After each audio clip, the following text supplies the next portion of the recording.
The Signalman by Charles Dickens. Hello, below there. When he heard a voice thus calling to him, he was standing at the door of his box, with a flag in his hand, furled round its short pole. One would have thought, considering the nature of the ground, that he could not have doubted from what quarter the voice came. But instead of looking up to where I stood on the top of the steep cutting nearly over his head, he turned himself about, and looked down the line. There was something remarkable in his manner of doing so, though I could not have said for my life what. But I know it was remarkable enough to attract my notice, even though his figure was foreshortened and shadowed, down in the deep trench, and mine was high above him, so steeped in the glow of an angry sunset, that I had shaded my eyes with my hand before I saw him at all. Hello, below! From looking down the line, he turned himself about again, and, raising his eyes, saw my figure high above him. Is there any path by which I can come down and speak to you? He looked up at me without replying, and I looked down at him without pressing him too soon with a repetition of my idle question. Just then there came a vague vibration in the earth and air, quickly changing into a violent pulsation, and an oncoming rush that caused me to start back, as though it had force to draw me down. When such vapor as rose to my height from this rapid train had passed me, and was skimming away over the landscape, I looked down again, and saw him refurling the flag he had shown while the train went by. I repeated my inquiry. After a pause, during which he seemed to regard me with fixed attention, he motioned with his rolled-up flag towards a point on my level, some 200 or 300 yards distant. I called down to him, "All right," and made for that point. There, by dint of looking closely about me, I found a rough zigzag descending path notched out, which I followed. The cutting was extremely deep and unusually precipitate. It was made through a clammy stone that became oozier and wetter as I went down. For these reasons, I found the way long enough to give me time to recall a singular air of reluctance or compulsion with which he had pointed out the path.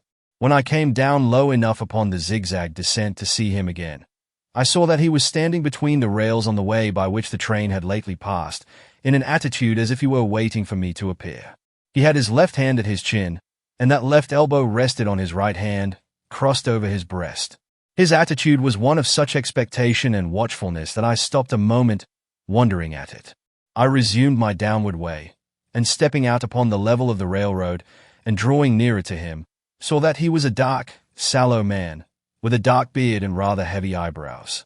His post was in as solitary and dismal a place as ever I saw. On either side, a dripping wet wall of jagged stone, excluding all view but a strip of sky.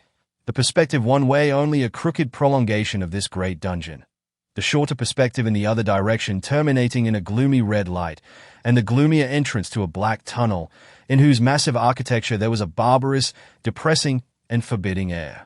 So little sunlight ever found its way to this spot, that it had an earthy, deadly smell, and so much cold wind rushed through it, that it struck chill to me, as if I had left the natural world.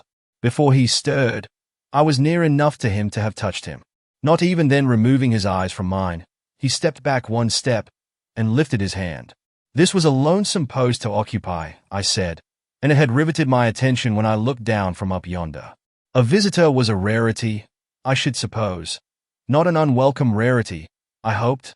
In me, he merely saw a man who had been shut up within narrow limits all his life, and who, being at last set free, had a newly awakened interest in these great works. To such purpose I spoke to him, but I am far from sure of the terms I used. For, besides that I am not happy in opening any conversation, there was something in the man that daunted me. He directed a most curious look towards the red light near the tunnel's mouth, and looked all about it, as if something were missing from it, and then looked at me. That light was part of his charge, was it not? He answered in a low voice. Don't you know it is? The monstrous thought came into my mind, as I perused the fixed eyes and the saturnine face, that this was a spirit, not a man. I have speculated since, whether there may have been infection in his mind. In my turn, I stepped back, but in making the action, I detected in his eyes some latent fear of me. This put the monstrous thought to flight. You look at me, I said, forcing a smile, as if you had a dread of me. I was doubtful, he returned, whether I had seen you before. Where? He pointed to the red light he had looked at. There, I said. Intently watchful of me, he replied, but without sound. Yes. My good fellow, what should I do there? However, be that as it may, I never was there, you may swear. I think I may, he rejoined. Yes, I am sure I may. His manner cleared, like my own. He replied to my remarks with readiness, and in well-chosen words. Had he much to do there? Yes, that was to say, he had enough responsibility to bear, but exactness and watchfulness were what was required of him, and of actual work, manual labor, he had next to none. To change that signal, to trim those lights, and to turn this iron handle now and then, was all he had to do under that head. Regarding those many long and lonely hours of which I seemed to make so much, he could only say that the routine of his life had shaped itself into that form, and he had grown used to it. He had taught himself a language down here, if only to know it by sight, and to have formed his own crude ideas of its pronunciation could be called learning it. He had also worked at fractions and decimals, and tried a little algebra, but he was, and had been as a boy, a poor hand at figures. Was it necessary for him when on duty always to remain in that channel of damp air, and could he never rise into the sunshine from between those high stone walls? Why, that depended upon times and circumstances. Under some conditions there would be less upon the line than under others, and the same held good as to certain hours of the day and night. In bright weather, he did choose occasions for getting a little above these lower shadows. But, being at all times liable to be called by his electric bell, and at such times listening for it with redoubled anxiety, the relief was less than I would suppose. He took me into his box, where there was a fire, a desk for an official book in which he had to make certain entries, a telegraphic instrument with its dial, face, and needles, and the little bell of which he had spoken. On my trusting that he would excuse the remark that he had been well educated, and I hoped I might say without offense, perhaps educated above that station, he observed that instances of slight incongruity in such wise would rarely be found wanting among large bodies of men. That he had heard it was so in workhouses, in the police force, even in that last desperate resource, the army, and that he knew it was so, more or less, in any great railway staff.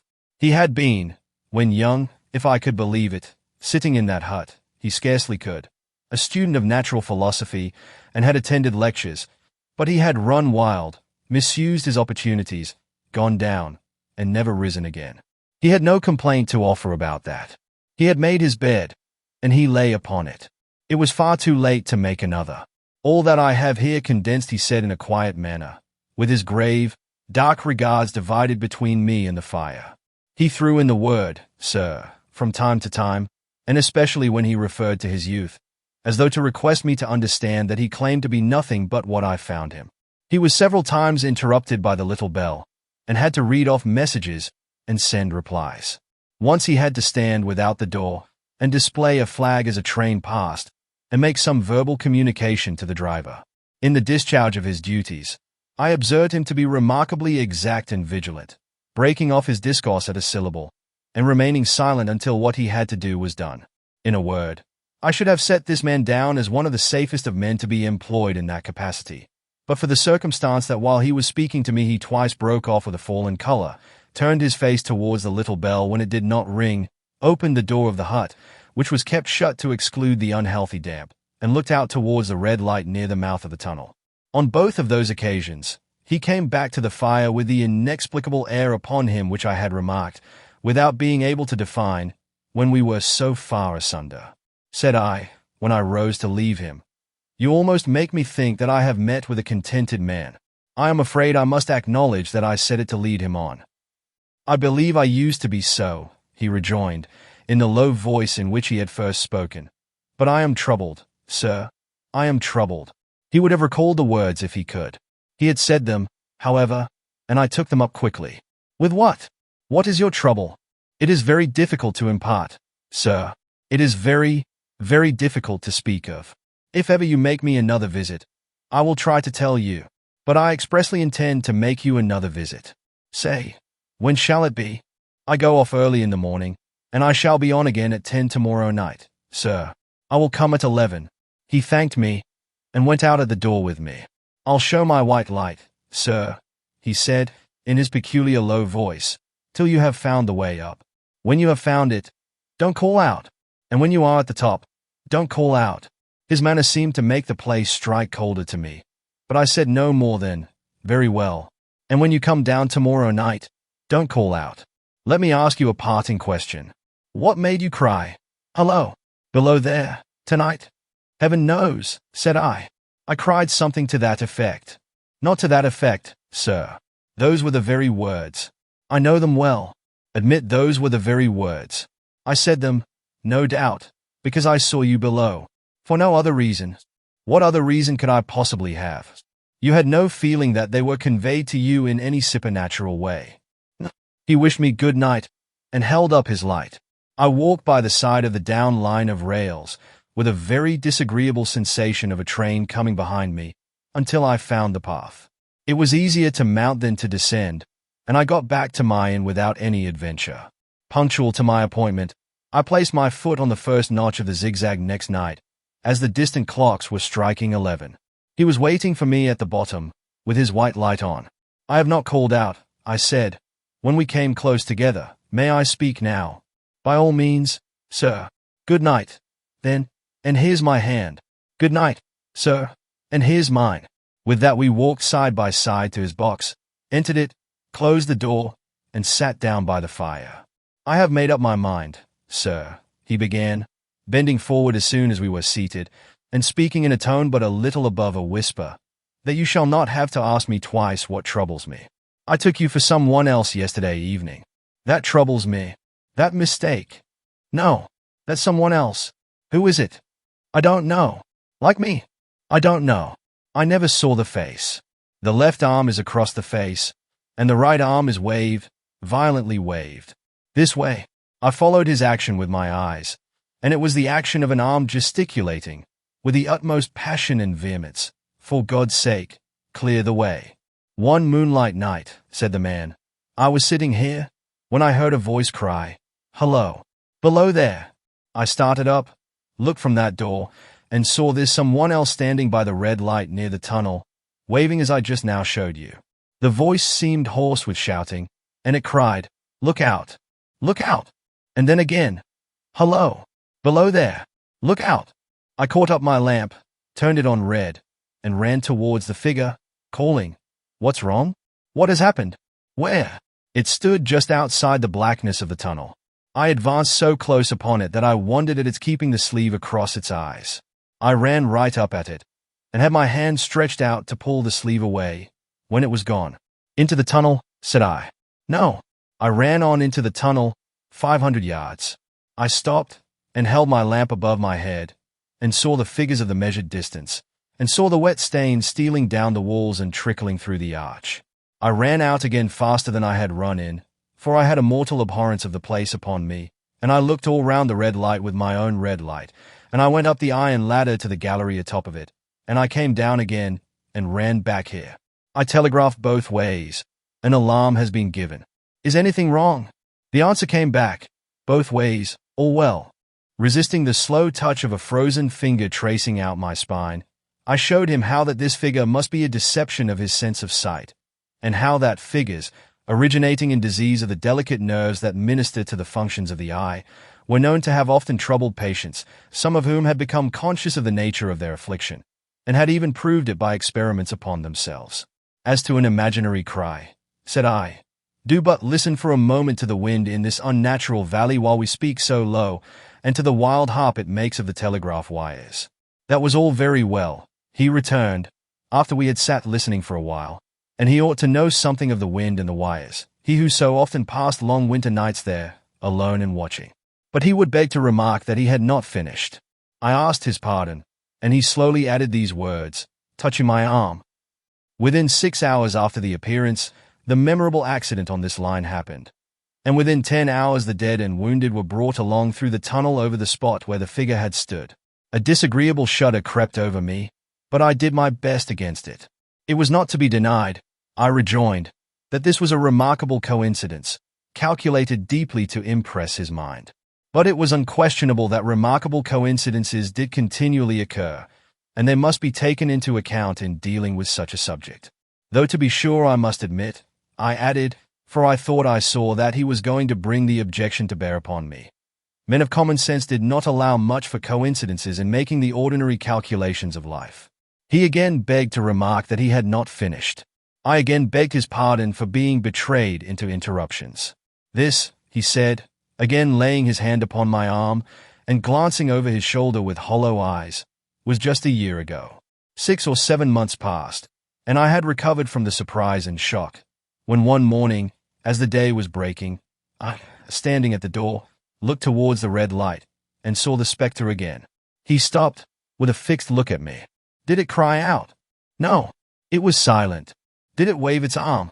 No. It leaned against the shaft of the light, with both hands before the face. Like this. Once more I followed his action with my eyes. It was an action of mourning.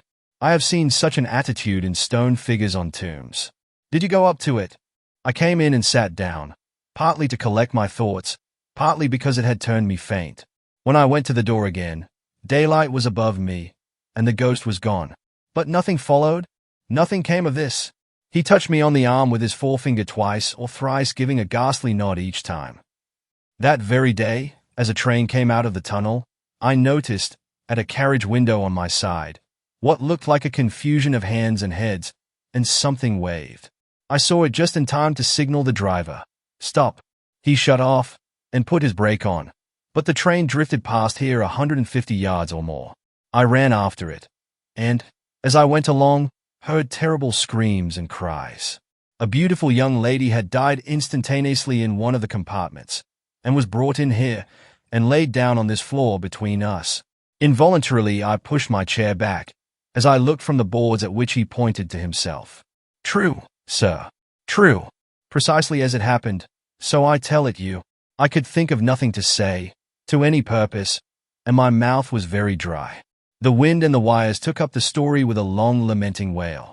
He resumed, Now, sir, mark this, and judge how my mind is troubled. The spectre came back a week ago. Ever since, it has been there, now and again, by fits and starts. At the light. At the danger light. What does it seem to do?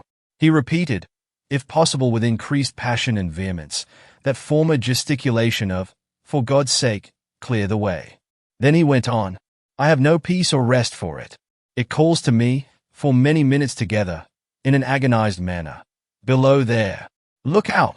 Look out! It stands waving to me. It rings my little bell. I caught at that. Did it ring your bell yesterday evening when I was here, and you went to the door? Twice. Why, see, said I, how your imagination misleads you. My eyes were on the bell, and my ears were open to the bell, and if I am a living man, it did not ring at those times.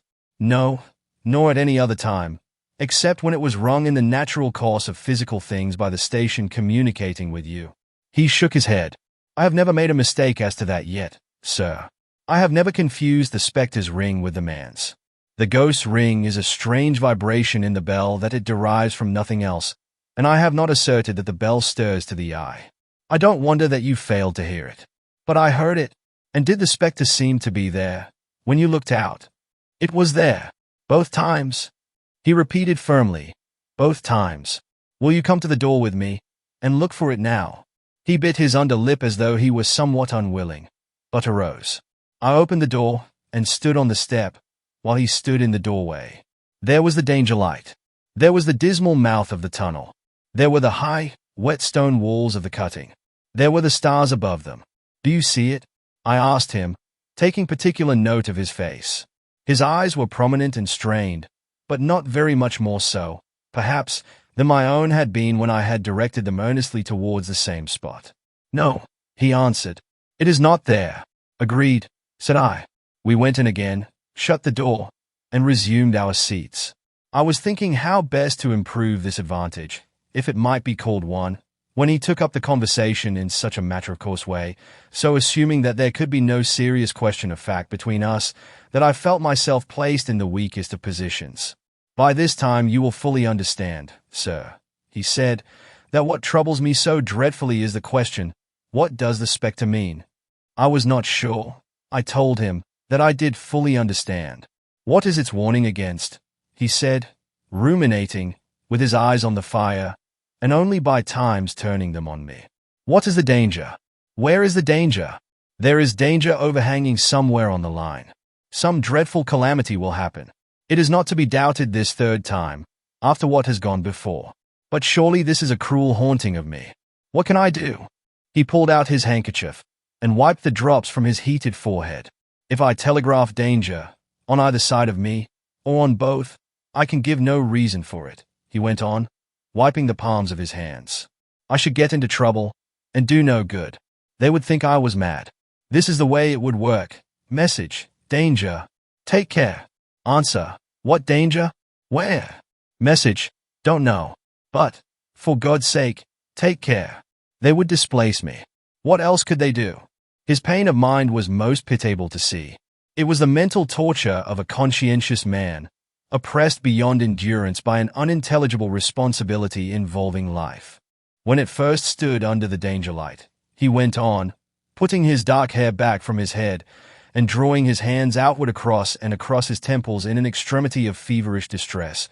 Why not tell me where that accident was to happen? If it must happen, why not tell me how it could be averted? If it could have been averted.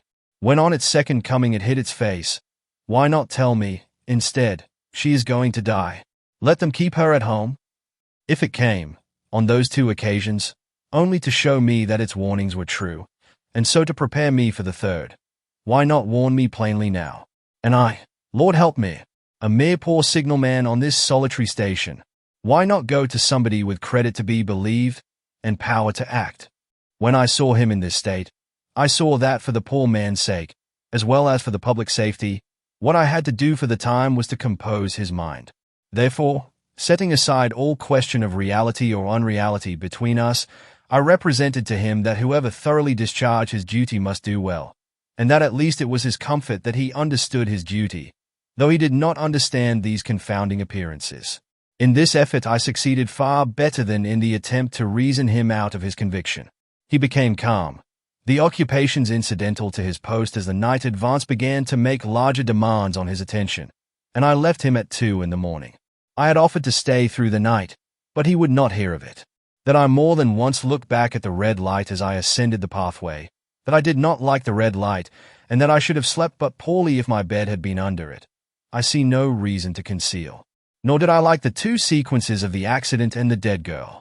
I see no reason to conceal that either. But what ran most in my thoughts was the consideration how ought I to act, having become the recipient of this disclosure. I had proved the man to be intelligent, vigilant, painstaking, and exact. But how long might he remain so, in his state of mind? Though in a subordinate position, still he held a most important trust. And would I, for instance, like to stake my own life on the chances of his continuing to execute it with precision? Unable to overcome a feeling that there would be something treacherous in my communicating what he had told me to his superiors in the company, without first being plain with himself and proposing a middle course to him, I ultimately resolved to offer to accompany him, otherwise keeping his secret for the present, to the wisest medical practitioner we could hear of in those parts, and to take his opinion. A change in his time of duty would come round next night. He had apprised me, and he would be off an hour or two after sunrise, and on again soon after sunset. I had appointed to return accordingly. Next evening was a lovely evening, and I walked out early to enjoy it. The sun was not yet quite down when I traversed the field path near the top of the deep cutting. I would extend my walk for an hour, I said to myself, half an hour on and half an hour back, and it would then be time to go to my signalman's box. Before pursuing my stroll, I stepped to the brink and mechanically looked down from the point from which I had first seen him. I cannot describe the thrill that seized upon me when, close at the mouth of the tunnel, I saw the appearance of a man, with his left sleeve across his eyes, passionately waving his right arm. The nameless horror that oppressed me passed in a moment. For in a moment I saw that this appearance of a man was a man indeed, and that there was a little group of other men, standing at a short distance, to whom he seemed to be rehearsing the gesture he made. The danger light was not yet lighted. Against its shaft, a little low hut, entirely new to me, had been made of some wooden supports and tarpaulin. It looked no bigger than a bed. With an irresistible sense that something was wrong, with a flashing self-reproachful fear that fatal mischief had come of my leaving the man there, and causing no one to be sent to overlook or correct what he did, I descended the notched path with all the speed I could make. "What is the matter?" I asked the men. "Signalman killed this morning, sir, not the man belonging to that box." Yes, sir. Not the man I know. You will recognize him, sir, if you knew him, said the man who spoke for the others, solemnly uncovering his own head and raising an end of the tarpaulin, for his face is quite composed. Oh, how did this happen? How did this happen? I asked, turning from one to another as the hut closed in again. He was cut down by an engine, sir. No man in England knew his work better. But somehow he was not clear of the outer rail. It was just at broad day. He had struck the light and had the lamp in his hand. As the engine came out of the tunnel, his back was towards her, and she cut him down. That man drove her and was showing how it happened. Show the gentleman, Tom. The man, who wore a rough dark dress, stepped back to his former place at the mouth of the tunnel. Coming round the curve in the tunnel, sir, he said, I saw him at the end, like as if I saw him down a perspective glass. There was no time to check speed, and I knew him to be very careful. As he didn't seem to take heed of the whistle, I shut it off when we were running down upon him, and called to him as loud as I could call. What did you say? I said, below there. Look out! Look out! For God's sake, clear the way. I started. It was a dreadful time, sir. I never left off calling to him. I put this arm before my eyes not to see, and I waved this arm to the last. But it was no use. Without prolonging the narrative to dwell on any one of its curious circumstances more than on any other, I may, in closing it, point out the coincidence that the warning of the engine driver included not only the words which the unfortunate signalman had repeated to me as haunting him, but also the words which I myself, not he, had attached, and that only in my own mind, to the gesticulation he had imitated. If you enjoyed this video, please like, share, and subscribe to my channel for more timeless classics. Your support helps me create and share more stories with you. Thank you.